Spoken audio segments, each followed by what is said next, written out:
Batman and the Turtles Volume 1. Now, me, I am a massive TMNT fan.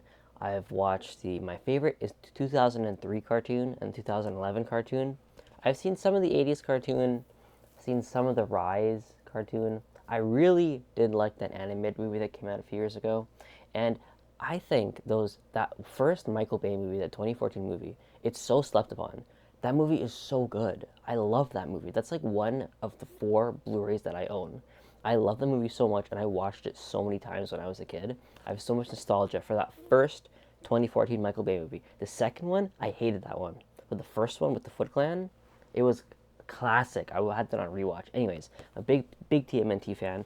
I do have the first volume of that IDW run, the one like the big red cover. I have no idea why they're so expensive. It's like $80 for a 12 issue hardcover. I have no clue why they're so expensive. But yeah, I do plan on reading that at some point. I love Batman. I love the Turtles.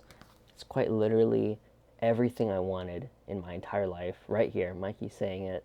So how is the book itself? It's great. It's actually really fun. It's very straightforward.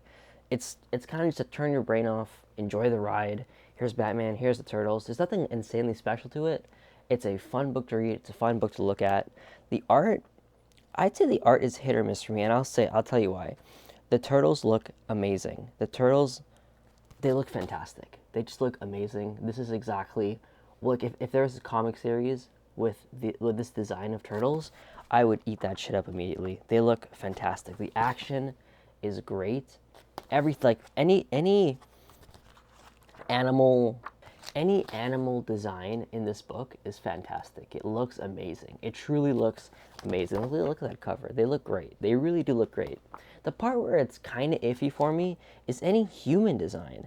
I feel like the human designs kind of just don't stack up with the animal designs. Like look at Casey over there. It just doesn't look as good in my opinion as the Turtles or as Splinter. Alfred looks kind of goofy. Just all the humans just don't look as good. Even Batman, he looks good, but he doesn't look as good as the Turtles look. Let me find a picture of Batman. Yeah, it's like, I don't know, something about the way the humans looked in this book. It wasn't the best, but the way the Turtles look, it makes up for it instantly because they look fantastic. Splinter looks great. When at the end, spoilers, where everyone goes crazy and it just goes insanely off the rails, and Batman's entire rogues gallery becomes like animal versions of themselves, and my favorite was definitely Mr. Freeze being a polar bear. That one made the most sense for sure. Yeah, this book goes off the rails pretty quick. Yeah, again, quite fun. I've seen this one panel over here floating on Twitter, and I get to finally read it in the context of this book, which is nice. I feel all the turtles were portrayed very well. It's extremely hard to mess up like the turtle characterization. It's very hard to do that. So they were all like perfectly fine in this book. It was all great. Raphael has that same arc of like he doesn't like something, and at the end he kind of eases up towards it, and he kind of likes that thing. I feel like I've seen that's like the one arc they give Raphael in like every story. He's kind of antagonistic towards a person or just something, and at the end he's like, "Oh man, these are my brothers. I love them. I like this again." And then he gives Batman his red bandana or his red eye thing at the end of the book, which is cute gesture. Yeah, he just leaves it on the thing over there. There's like 2 more volumes of the series. I would assume the next volume is Batman somehow going to New York City. So I wonder where the 3rd volume is going. I don't know. Because maybe it's like the Rush Hour movies, where the first Rush Hour was Lee going to America. The second Rush Hour was Carter going to China. And the 3rd Rush Hour was both of them going to France. So maybe the 3rd volume of this is both of them going to, I don't know, like Krypton, I don't know, some random ass other place, like another universe, like the Scooby-Doo universe or something, I don't know. Overall, it was a very fun read. It's 6 issues, but it really did not feel like 6 issues at all. Even this book, like, it's kind of deceiving because a whole quarter of this book is just covers. Like, this is, like, the actual story, and this whole section here is just, like, 50 covers. I also do like how they kind of modified this big bat suit with the 4 colors of the turtles. Very nice touch there.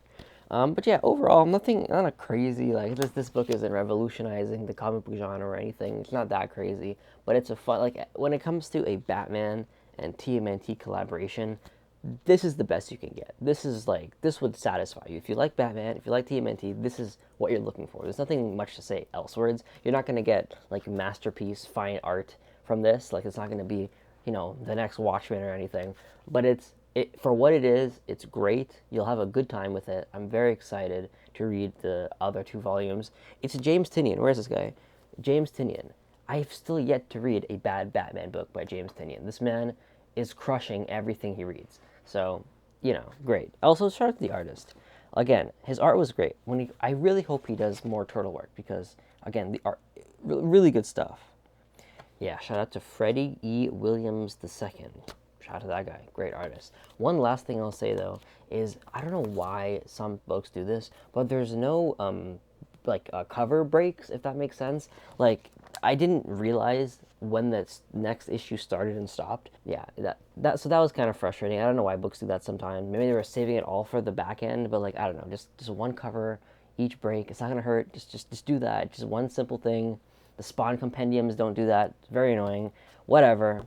And last but not least, bonus review, I guess. I got this ash can for American Capper. And apparently it's like written by the dudes who like made Grand Theft Auto and like Red Dead Redemption or something.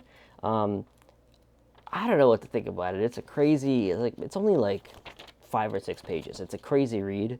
I think this back picture kind of perfectly describes this book. So if this back picture interests you in any way whatsoever, I think you're gonna have a good time with this book because, yeah, it was a very peculiar 5 pages.